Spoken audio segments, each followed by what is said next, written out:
So basically, what I do when I go to this page, this is what Mm-hmm. enable, so that we can actually go and see. Let's say if I look at the IDAC, for instance, I'm going to show you a diagram to show you what the topology of the architecture, but just to go over quickly, this is one set of properties or configuration for the IDAC. Mm-hmm. Uh, and then if you go back, this is in QA, by the way. So K9O is QA. So the other one that is of interest to us is the IPEC 2020. So this component was done by HCL back in 2018, 2019. Okay. So um, this is the config for this is the config for the yeah for that component. I'll show you shortly the diagram. So yeah, basically, and then you can also see the logs through this page. So this is the log for that component. Okay, so let me show you this diagram here. I think this diagram helps in explaining the various components. So here, what we have here is the IDAC authenticator. The IDAC authenticator, in the past, this is the connection of the IDAC authenticator to the IDAC table in CMD1. Okay. This is dev environment. So the IDAC authenticator runs on JBoss container, and there's an F5 facade. So the URL to the IDAC authenticator is usually this URL. So applications like DTran and ITDM, EKs, most of the manufacturing apps, they go through this path here. So they still go through this path. So this is the path that goes through the IDAC table. And Innovia here has this backfeed to the IDAC. I don't know if you work with Pravesh, but Pravesh is responsible for this backfeed. So the backfeed sends classifications to the IDAC table regularly. So Mm-hmm. that's this part. Now, for applications that uses the IPEC authenticator, the IPEC authenticator leverages what's called the IPEC framework from Innovia. So anything that has export control classifications and both export control classification and IP, they go through the IPEC authenticator. So this component was done by HCL. So what happened around 2019 is that it was decided that the IDAC authenticator would be the facade for external clients. So the IPEC authenticator would be plugged behind the IDAC. So whenever you make a call, and then if you add IPEC here to the call, then the IDAC authenticator would reroute the call to the IPEC. If you don't add the IPEC component, like the way it's done in DTran and ITDM and EKIT, then you go this path. You go to the legacy to prod IPD or CMD1. Okay. There's also a URL that allows you to directly go to the IPEC component, but it's not being used. So this is the one that's being used mostly. So behind the scene, behind the here, the IDAC authenticator would go to the Oracle database, but the data source for the IPEC component is what's called NetVibes. NetVibes is an indexing-based search platform.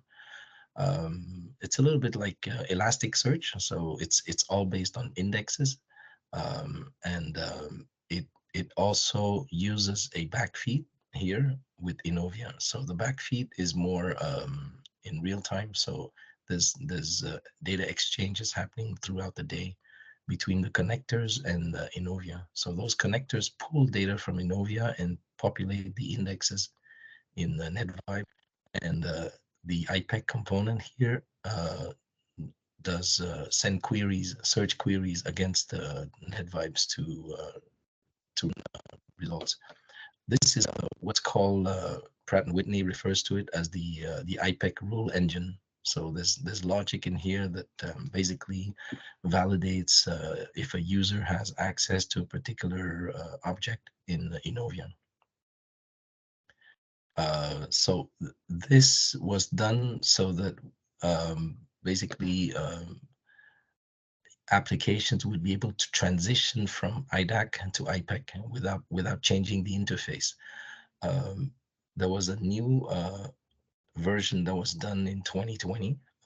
This version runs entirely on OpenShift, so it's a containerized version. It's sort of like a hybrid cloud version. OpenShift. I don't know if you're familiar with OpenShift, but Is it's it the from AWS? no. OpenShift is it's a containerized platform here at Pratt& and Whitney. Okay. AWS is different. Um, AWS is more for cloud stuff, but you can run JBoss apps on AWS Mm-hmm. and Azure, but in OpenShift, you have to write your code so that it runs on containers, basically Okay. Linux containers. So this is more fine grained than the stuff that you find on AWS. So a lot of apps are being ported to OpenShift, and this eventually, all these apps eventually, I mean, a part of this is already here, but not all of the interfaces are available here. So the major interfaces are here, but here there's about, I would say, 10 interfaces, and Mm-hmm. here about only 5 or 6. So we're trying to port everything onto OpenShift so that everybody eventually will use this endpoint. Okay. So what I showed you, the page before, Mm-hmm. this page here, you see the IDAC and the IPEC 2020. Yep. That's for this part here. So that's on JBoss. So K9N actually, it was K9O, but if I go to K9N, I'll show you. It's the same thing. So basically, dev IDAC is this component here, that container, Mm-hmm. and dev IPEC 2020 is this one. And yeah, so that's pretty much a big picture. Um, the 9N is for dev and 9O is for QA. exactly 90 90 and 9 K90 and K9P or for QA. I don't know if I have access to K9P. Yeah, K9P. So K90 and K9P are for QA. For QA. Okay. Yeah. So now I'm going to show you the JBoss console. Basically, the port to go to the console is this one, 990 console app. So I'm going to the QA one. Mm-hmm.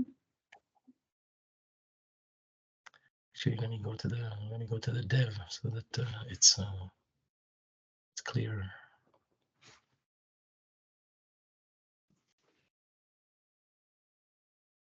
This is where the access that I was trying to get for you with Robert.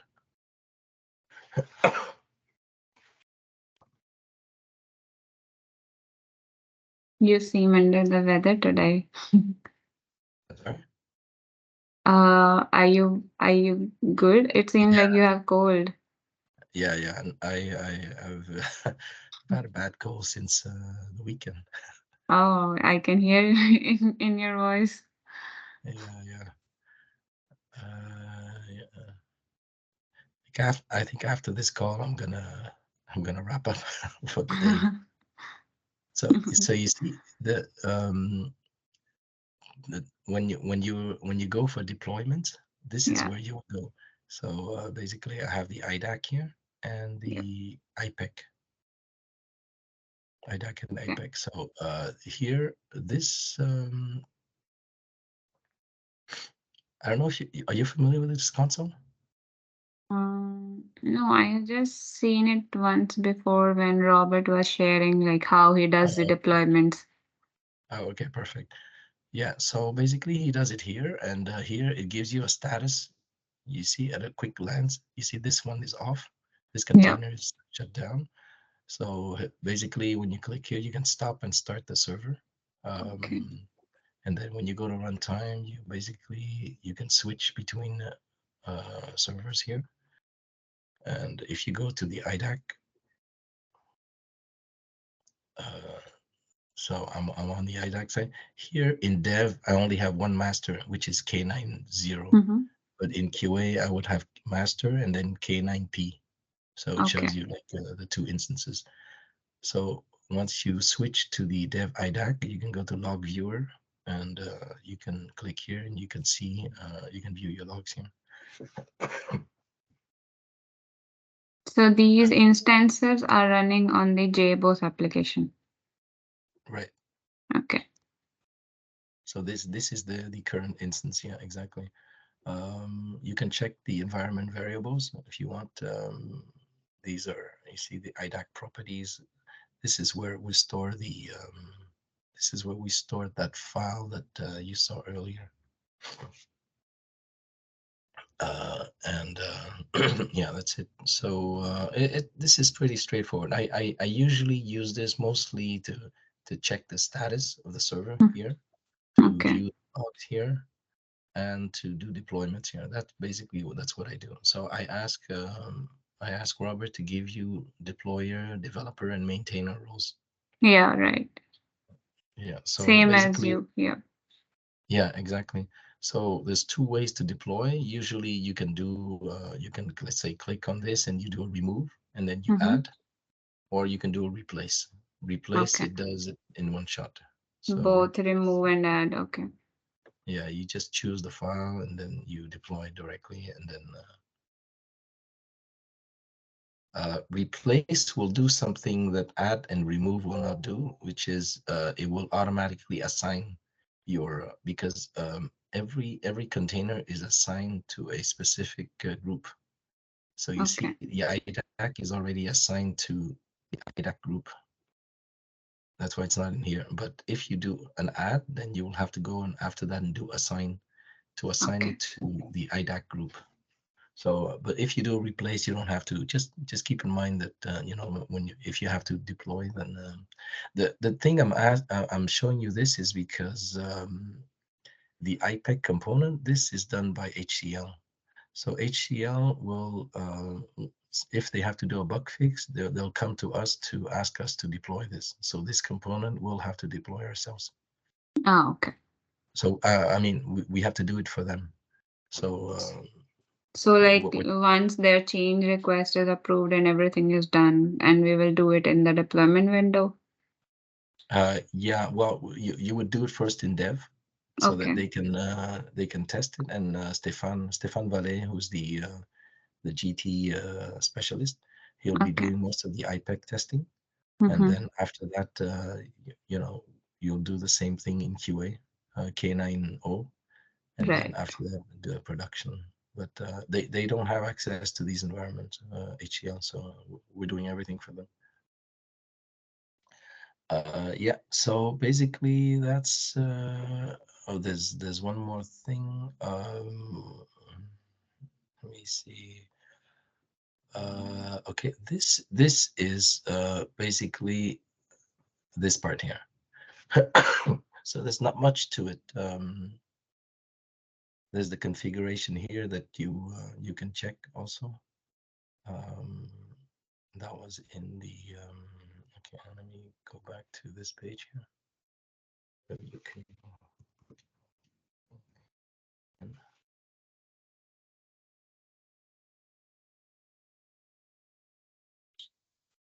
So for IDAC, we said that it was in the application config.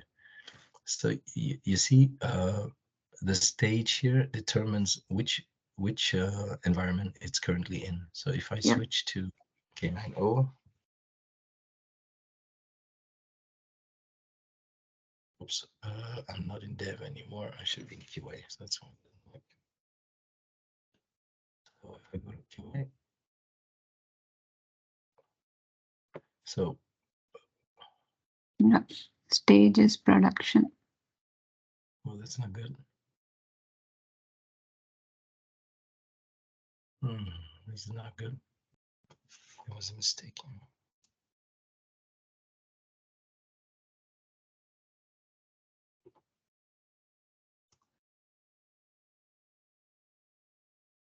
Okay, I'm gonna have to talk to Robert. This is supposed to be QA, not production. Yeah. Maybe they were testing something with prod. You see, W3D, that would be prod. Problem is that I don't think I have access to prod anymore. Indeed. Oh no, I do. Okay, perfect. So if I go to prod, yeah, you see, this one's set to prod, Mm-hmm. so it should be Right. the other one should be QA. Um, yeah, I'm not sure why it's. Okay, I'll talk to Robert after, but you see the this is the configuration. You have the LDAP configuration. Uh, these are the service ID that we use for LDAP. So based on the stage, if the stage is in development, we use this ID. Okay. Uh, this ID for QA and prod is this ID. Uh, you know that we only have one LDAP container.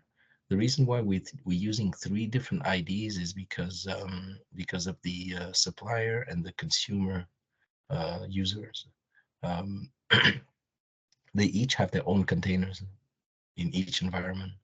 So suppliers will have dev and QA and production containers. So this ID will tell you which containers is allowed access to which service ID is allowed access to which containers. So in dev, you won't be able to see the QA and the production suppliers. Okay. Same thing for consumers. Sometimes Pratt and Whitney they get confused. They're gonna ask questions like, "How come I don't see my test users in the environment?" It's because the test users were created in dev, and they're trying to look for them in QA, and you can't do that. So anyway, that's the Ah, reason. okay. Mm-hmm. Okay, so this is the stuff for the Oracle. The That's for this part here. Mm-hmm. It's like a connection for the CMT1DB. Exactly. Yeah. So Okay. for in our case, this is should be QA. So we should be pointing to CMT1. Mm-hmm. So this is pretty much all legacy stuff, and the part that relates to this is in here. So you see at the bottom here, you've got the IPEC base here. So the IPEC base URL is web apps queue. So basically, internally, the application will know how to go here. It will know this path, but it needs this path. So we're telling the IDAC component to go uh, to webappsq.pwc.ca to reach the IPEC component.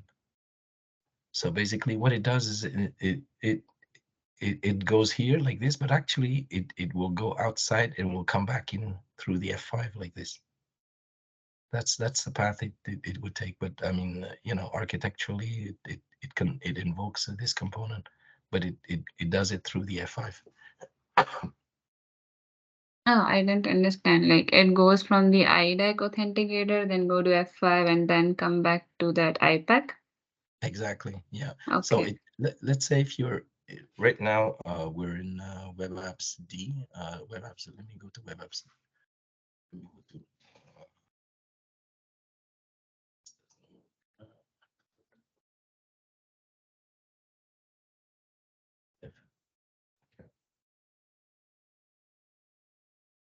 Okay. In Dev we don't have um,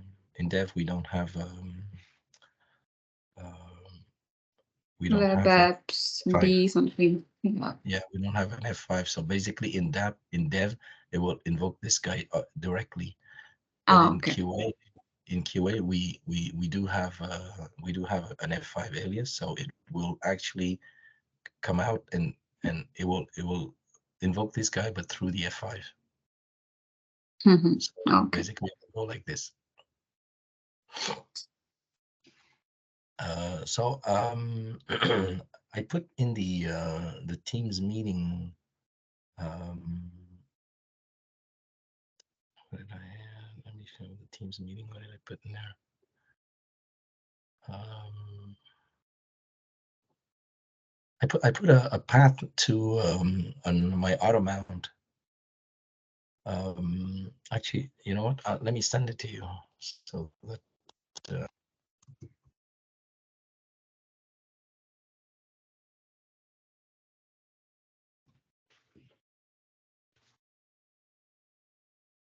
so it's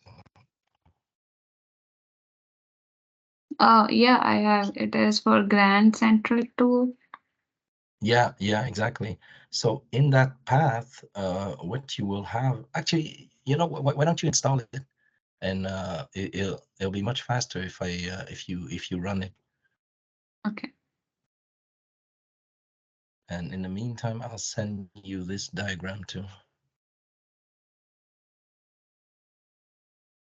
So when I go to that path, there is IPEC GC install zip.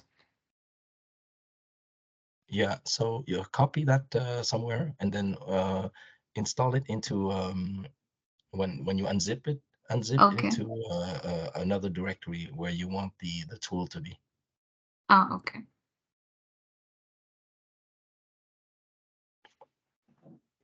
It's a very practical tool to really quickly test the IPEC. Ah, okay. So I'm keeping it in my D drive.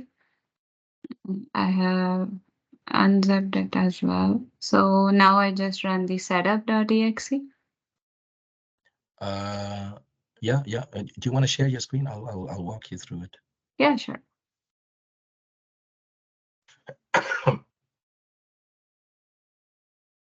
Oh, yeah. So here it is. I'm under D and I have unzipped it here. And here are the files. Do you see my screen? Yeah, I see your screen. Okay. So there is one application files.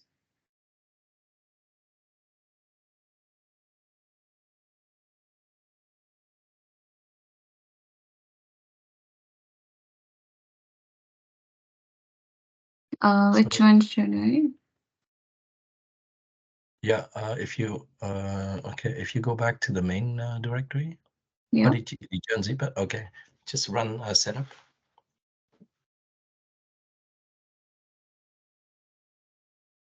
Yeah, click install. Install. Yeah.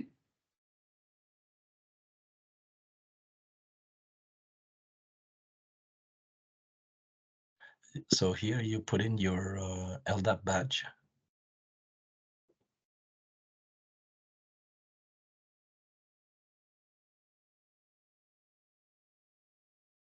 Oh, Okay. okay. This is the same tool which you showed in the first meeting.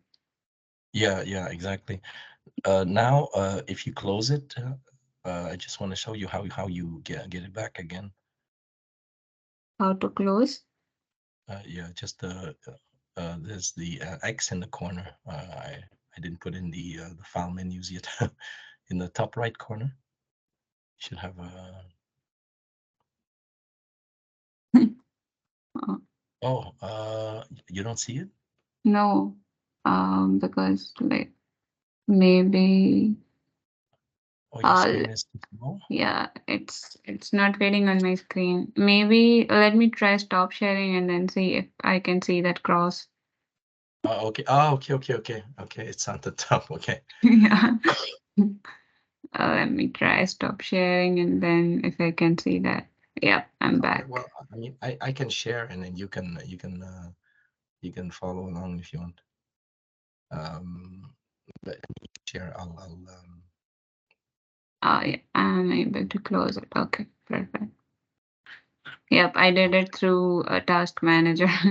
I All right. did the end task. Because I set the minimum size to a certain size, but I didn't.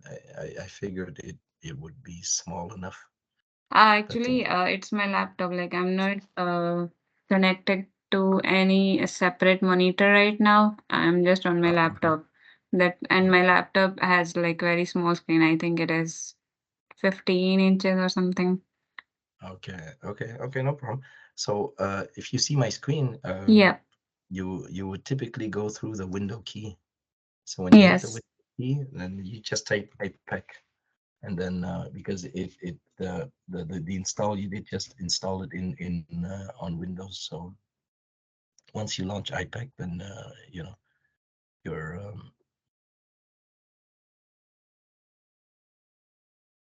yeah. Yep. Hmm. So put in my badge.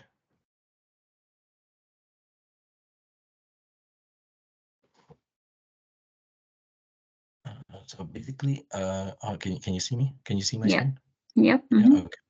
So once you start, one of the first things you do is that because user validation requires obviously a user. So let's say if here it works by both user ID and full name. So let's say if I type your name and then it gives me your profile and everything. So the next thing you do is you look for a part or anything you want, like an object in EV6. So these types that you see here are Hmm. types that have been uh, uh, how do I say that annexed through this mapping here, this ETL mapping. So Innovia sends all the types and all the objects for these types into NetVibes. So basically, what we're doing here is that we're searching for these uh, these types. So you could have like I don't know VPM or anything you wanted here. Basically, you're searching. So what we're going to do is that we're going to search, let's say, for DevInt. Part in DevInt 30303, and then you're going to see that part. What you do is that you're going to add it here, and after that you go to IPEC services. And if you look at this drop down here, you see web apps, IPEC services, web apps, IPEC adapter, and OIC, IPEC authenticator. So the first one should be IDAC, but the first one is this guy here. So when you take this path, that's the first one. So and you can see in the path here, you see web apps, IDAC, IPEC. So if I change it to DevInt, then I would have web apps, D, D. PwC, IDAC, IPEC. And Hmm. after that, these are the different APIs that are currently allowed. Actually, there's more, but I limited them here. Um, so I mean, just a quick test in Devint. So basically, this would be the response for typical apps. In your case, you have clear access to IP, and which is rare. Because in your batch, yeah, I noticed it. In your batch, you have this, you Yep. have this, and this means that you're cleared for IP because in your business partner number you have FTO 1000, which is this is Pratt and Whitney. So basically, you would have like let's say for instance, if I put mine,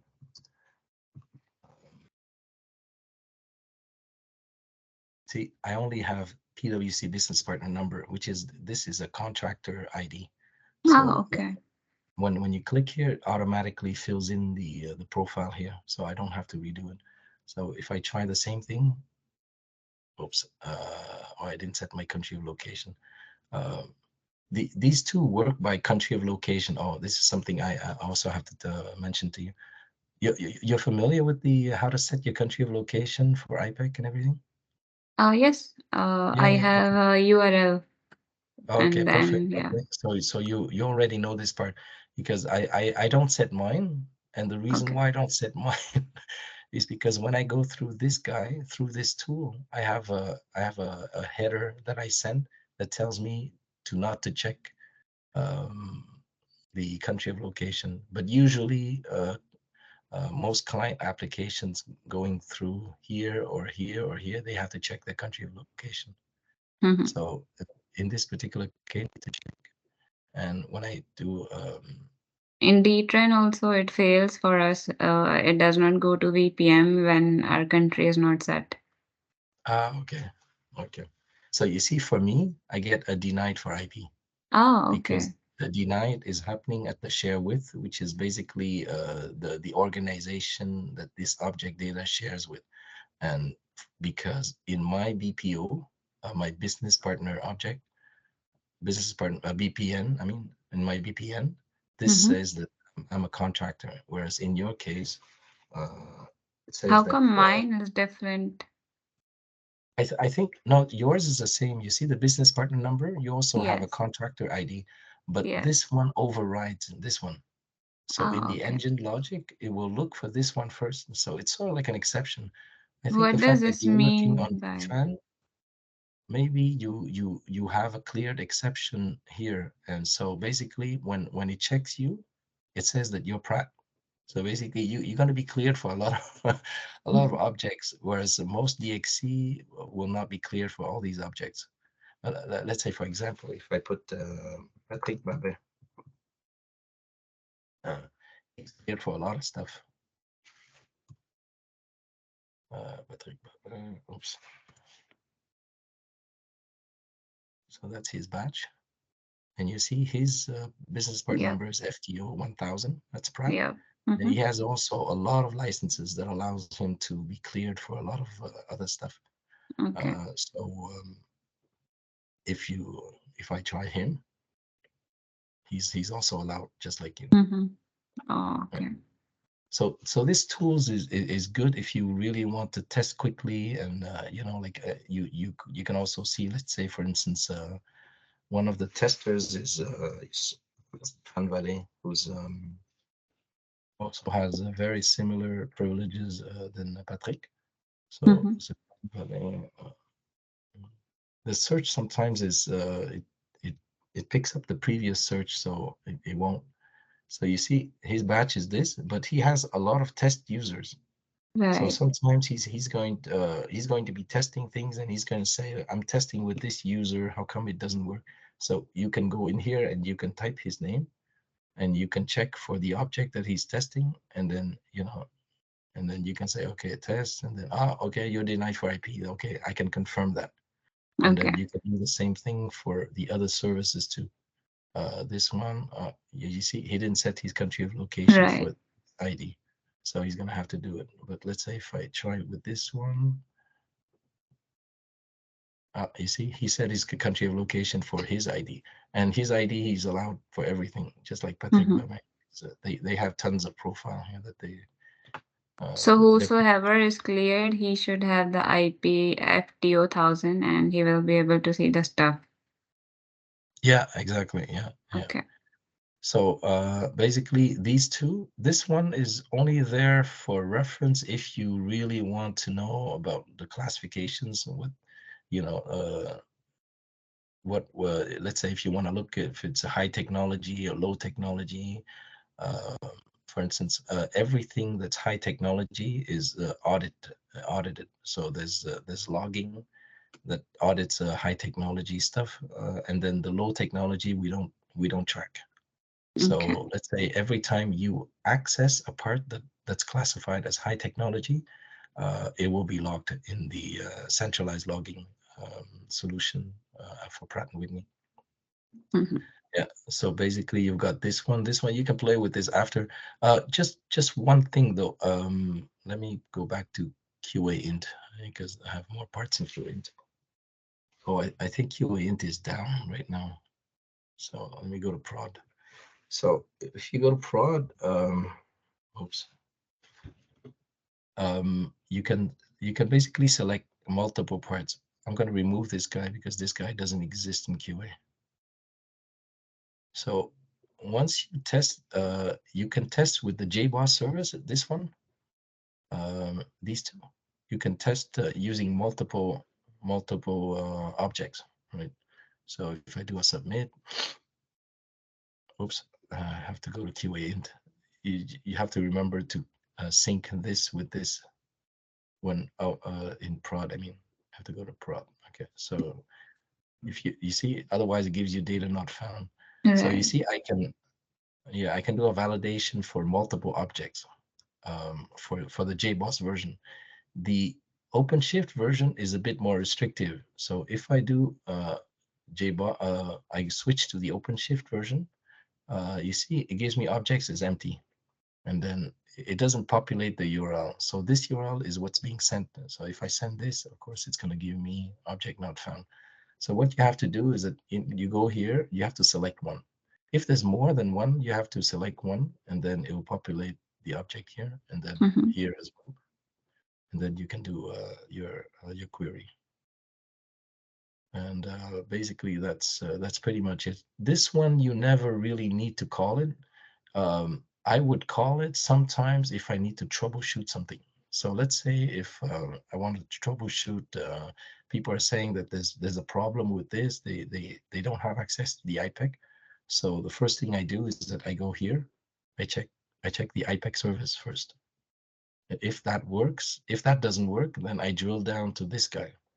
So when you drill down to this guy, it sends the same information, but it sends it here. So that this is how you troubleshoot, like to see if I think there's a problem with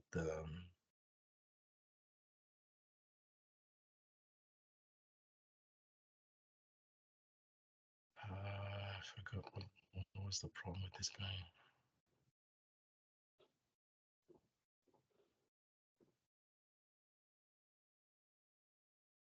Oh, okay. I might have to modify the URL for you because here. Okay. Oh, another thing why this screen is good here is that once you go to the console, once you go to domain, um, it gives you the port number. So what I'm going to do is that I'm going to go to the production server, ask me to re-authenticate again. So now I'm in production.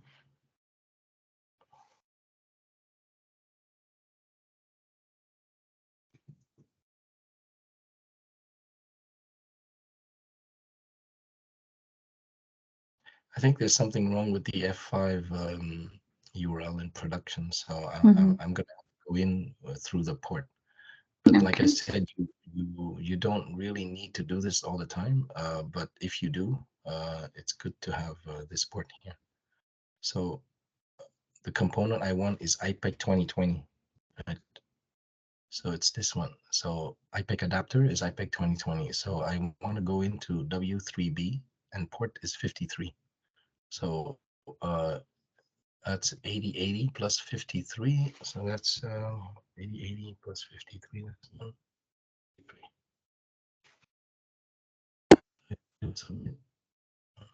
Okay, what's going on? S 8133. 8080 8133. Yeah, that's right. What's going on?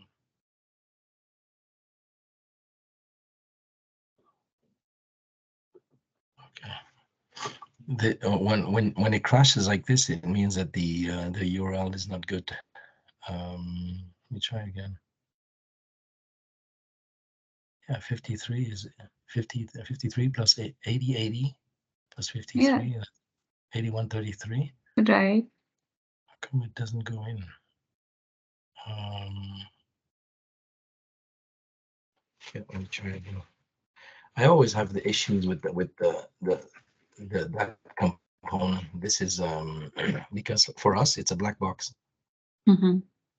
This it's a black box. So I mean, I'm familiar with this and I'm familiar with this one. So it's good that you Yeah, it's good that you're familiar with that. Let me go back to this again. Okay, so product pick W count and W3B. Okay, let me check the.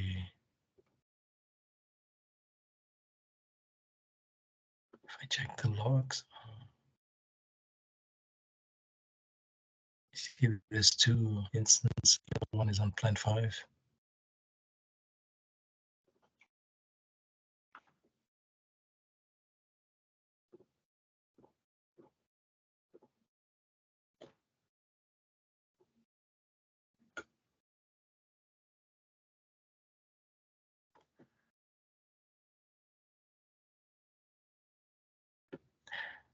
But it seems to be working because you know the funny thing is that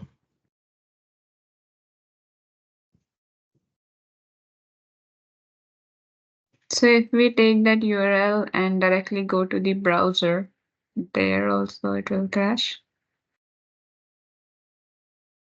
can you say that again? Uh, when like it creates the URL with the object ID, like it is working same as browser. Like if we put that URL in the browser, it will do the same thing, right? Yeah, it does the same thing, Okay. except that these services, these two services are usually post. So Okay. you might not be able to do it through the browser. You might have to do it through I can show you how to do it through Postman after. But Oh, okay, okay. because and this is the reason why this tool is there because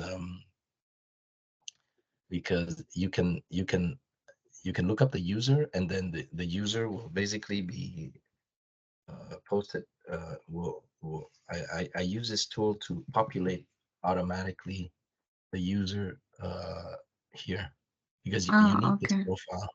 If you don't have Right. this profile, then you won't be able to do it from the browser. Oh, okay. To So start with IPEC services, we need the profile, and profile comes from users. exactly, and the other one is the object, and in order to know exactly the object, well, you know, Then you need that part number. exactly. So if you click here, you need the part number, and the part number is Oh, here. okay. Okay. And Got it. so I think it works fine. It's just that I'm not okay. The country of locations expired again. I'm going to use yours. So I think it works fine. It's just that there's something about something has changed on the IPEC, and I can't go in directly. So I might have to yeah, forget about this portion for now. Okay. Let me I need to work with Robert a little bit, but the two that you'll need are this one and this one. Okay, and so after that, we'll go to this. You're familiar with MQL developer, right? Yeah, a little bit. Yeah. Actually, Okay. Mark Riche gives me training here and there sometimes on MQL, and he has given me documents also how to start on it. Okay. So I can send you. Let me send you. Oh, I forgot to send you. Let me send you something. Um, you first the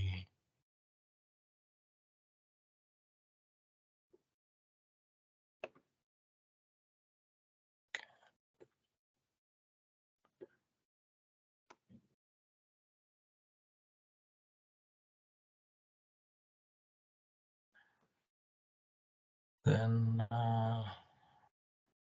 I'll send you after that the document for MQL. Yeah, It's sure. pretty Okay. it's a good document. I'll try to look for it first.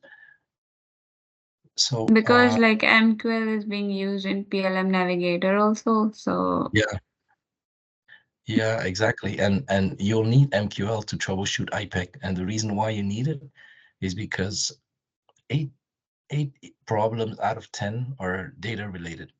okay. So a lot of times what happens is that these connectors, they connect to Enovia and then they push data into NetVibes. But Mm-hmm. sometimes there are data issues on the Enovia side, sometimes it's on the NetVibe side, and some data don't get pushed. So what happens is that you want to be able to look into the data. So you can do a temp query bus here, say apart 3030. You can do the same.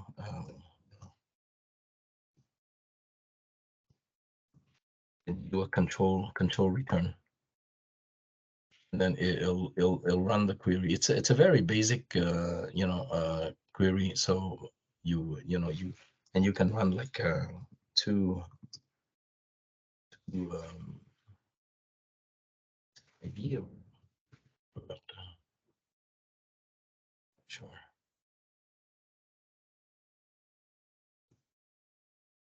Oh, that's not ID.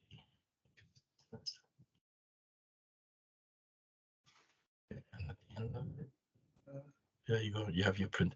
So you can do multiple. You can do multiple queries, and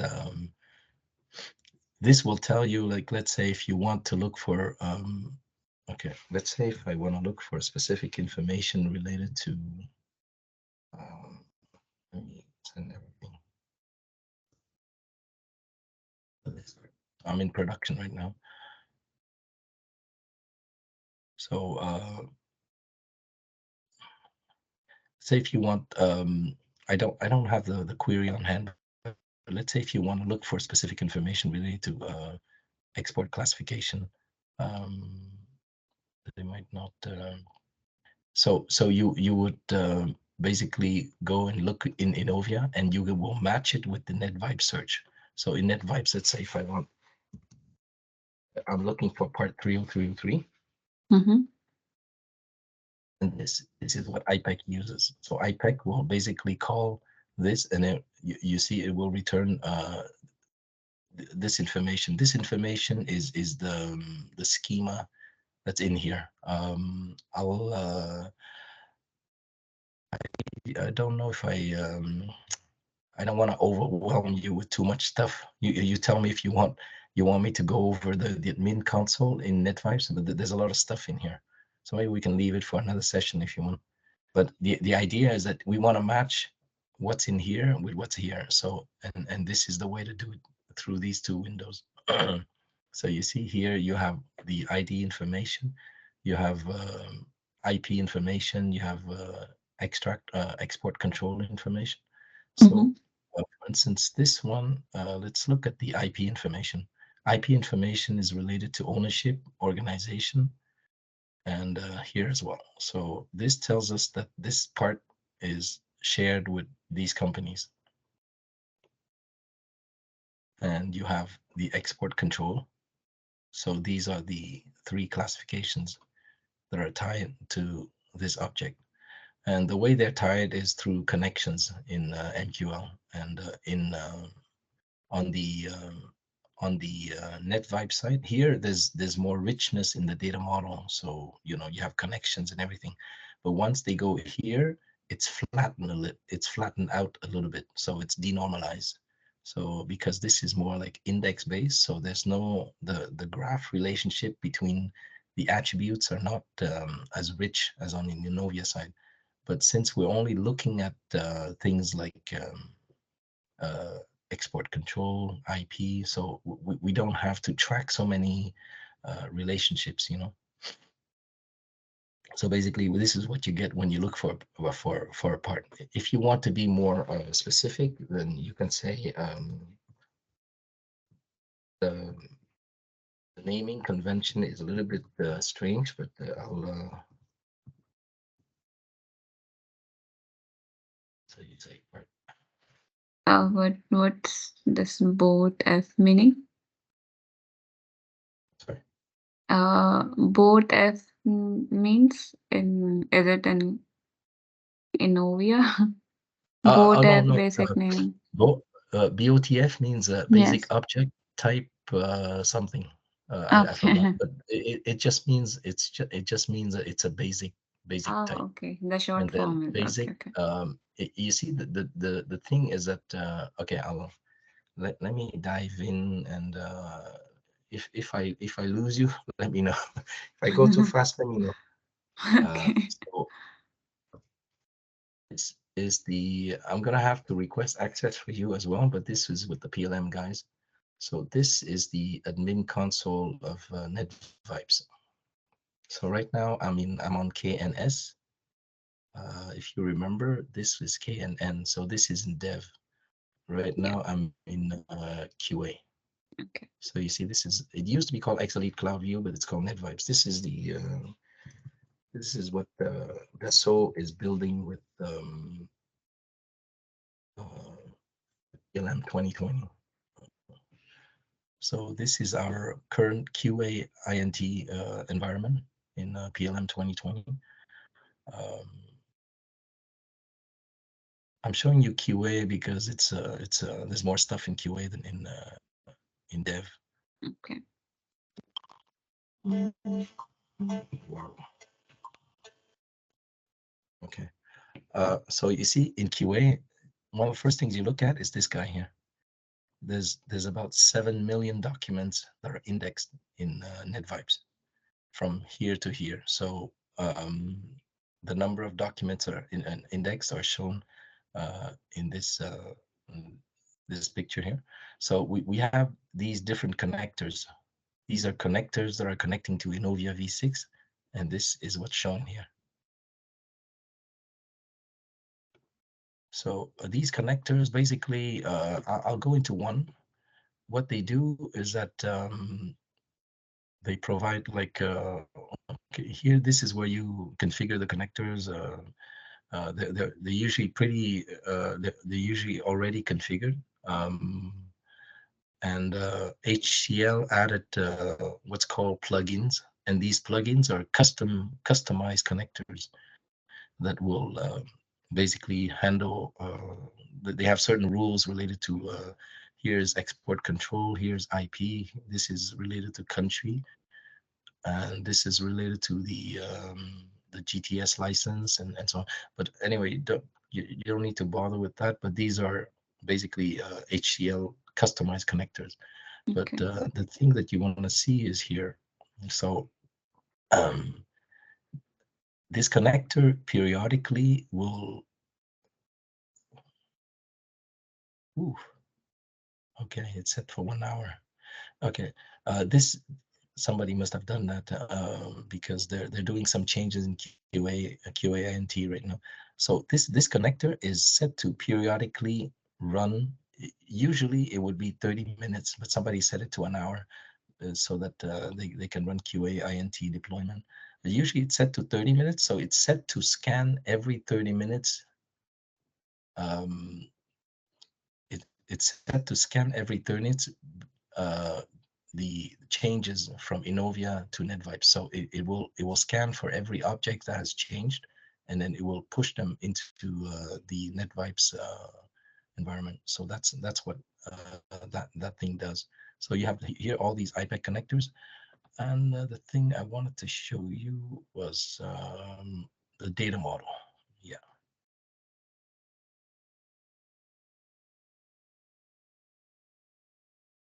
So so you see, what I was looking for here is I was looking for the BOTF basic, Yeah.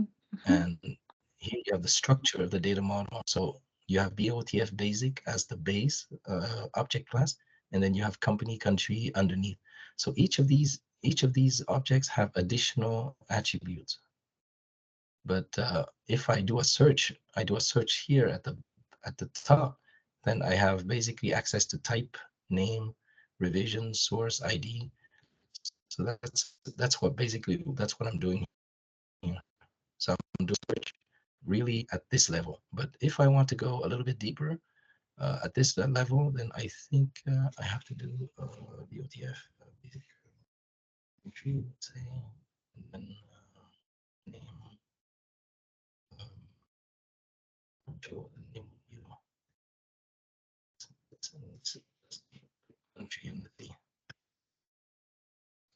so it gives me all the countries that come back, and then I think, yeah, in country I have this. I have um, the same information that's here, right? Mm-hmm. Plus an additional information which is ISO, which is here. Okay.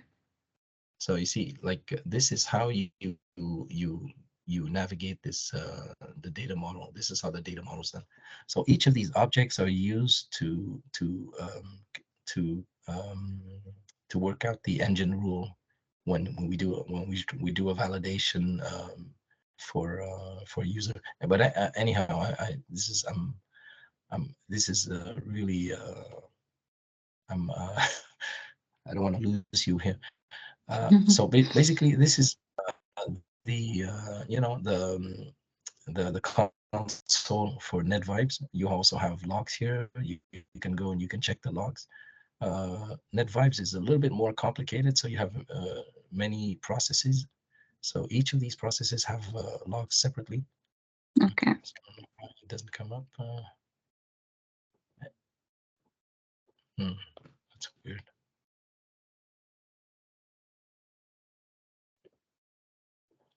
Okay, it doesn't want to come up. I don't know why. So usually you'd be able to see like logs for connectors as well. And there's other stuffs that you don't really need to. There's also tuning that you want to. The search logic is very specific to programmers API. So this I use, but you don't you don't need to worry about that. Tuning. Okay. Anyway, tuning.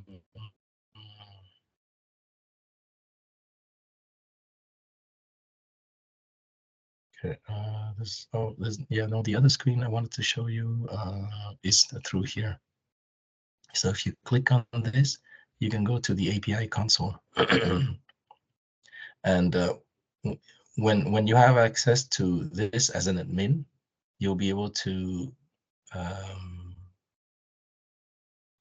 query objects and look at configurations. Configuration the manage will allow you to look at all the configuration on the server. So you have to be careful with this because it's all XML based. So for instance, if I go into I don't know, let's see the connector list. So here you would see all the connectors that you have here. So you see I have IPEC. I have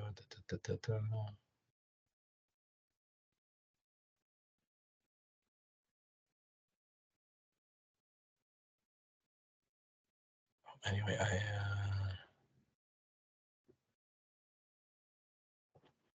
yeah, they're all supposed to be there. It's just I can't see them, but they're all supposed to be there. So this connector, and then you can change the connector. So when you change a connector, you do a set, and basically you modify the XML, and then you apply it, and then it will change your configuration. So here you can apply changes you want to your connectors, and it will automatically change the configuration in these connectors here. So just quickly, the IPEC handles every object for IP, EC, security rules, and everything. These three, they manage all the types, all the different types. So part spec is everything related to part specification and part. Here you have pretty much the tech pubs, so documents and the stuff related to Documentum, SharePoint. This one is the big one. You can see that it has 5 million objects, so it has all the other types in there. So when you do a scan, like when they run a scan periodically here, like this one runs every 2 hours. The reason why this one we put 2 hours instead of let's say the IPEC is see it's only 30 minutes is because this guy has 5 million documents. So Okay. when when this guy runs, it takes about an hour and a half to finish. So that's why we spaced out the frequency to every 2 hours. Mm-hmm. We want to give because what happens that while a scan is running between EV6 and NetVibes, if you run another scan, it will fail. So instead of running multiple scans and failing, we try to give this guy room to finish the previous scan before we start another one. That's it. So These scans, are these for the backups? Like, whenever there is a new part, so it can create a snapshot. Is this like why we are running scans? yeah, yeah, it's basically to capture the Okay. delta in Enovia, right? Because Mm-hmm. things are created in Enovia, and NetVibes is very static. It has a set of indexes that it's used that the IPEC here, both version IPEC uses to do the validation that you see through here. So Okay. um, these connectors allow us to refresh NetVibes with the new delta that's been added. So let's say every 2 hours, if they create new parts, new documents, anything new, it's going to be Mm-hmm. captured through these connectors and then Yep. Okay. added to the indexes. Into the, okay, that government type and everything. Okay. Yeah, yeah. So there's quite a lot. I mean, just this part alone is it's a big chunk. Yep. There's things It's complicated. So I haven't shown you how to manage this, but we'll keep it for another. So today I just wanted to focus on this and the fact that you can use this tool to do that. So Mm-hmm. you can use NetVibe search. This oh, I forgot to show you one thing. You see, if we go back to where was I? Okay. I was in yeah, okay, I was in API. Okay, perfect. So if we go to API,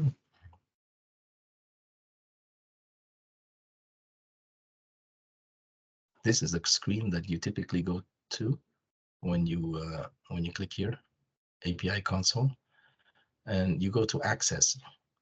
And here, what you can do is that you can do pretty much the same thing that you saw here. It's basically the same, exactly same output. But here, I put in JSON. This one is pre-configured like this. So you can do the same thing here. So basically, you can say BOTF equals and BOTF basic type equals drawing print. Let's see, you have 6 matches, and then you have type drawing print, and same thing would happen here. So if you right now by default I use both types, so I'm getting both types and drawing print as well. Mm-hmm. So this tool is one way for people. I usually give this tool to the power users on the Pratt side, like Patrick Babin and Stéphane Vallée, because they don't have access to NetVibes, so they can run queries directly and do investigation. Yeah. Okay. It So pretty much puts the same result on both like NetWebs and on this Grand Central. yeah, because a lot of times what happens is like I said, eight issues out of 10 are data related. So Right. because if they don't have access to this window, then basically we have to do a lot of I spend a lot of time doing these investigations for them. Whereas if they have access to this is recent, by the way. I just added this about a month ago. Mm-hmm. When they have access to this, they can do the investigation themselves and then come to us with, okay, this is the bug, the analysis, because the investigation sometimes can take a lot of time. Right. HCL, sometimes it takes them 2 days to come up with just an investigation result. Why? Wow. Because I mean, there's so many things. There's so many things that can go wrong. Even here, when you drill into the EC, you will have like license, security rules, business skills. You have all kinds of stuff. There's exceptions, and then like even these guys.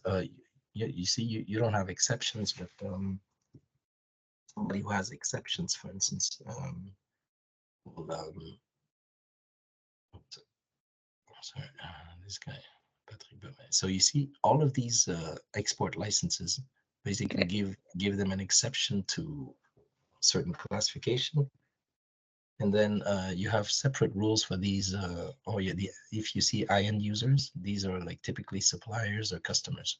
So you Mhm. see where you type here, you can take a quick look and you find that you have suppliers or customers. Another thing you can do with this window, let's say, okay, let's say if I put it Patrick and I want to search for, I want to search for every employee whose first name is Patrick,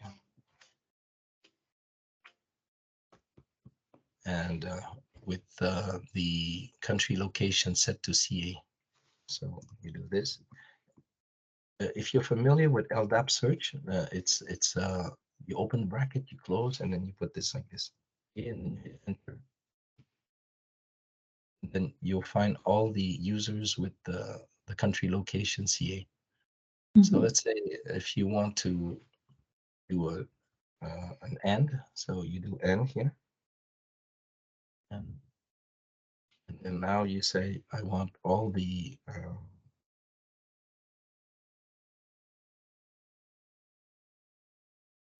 number equal to FTO.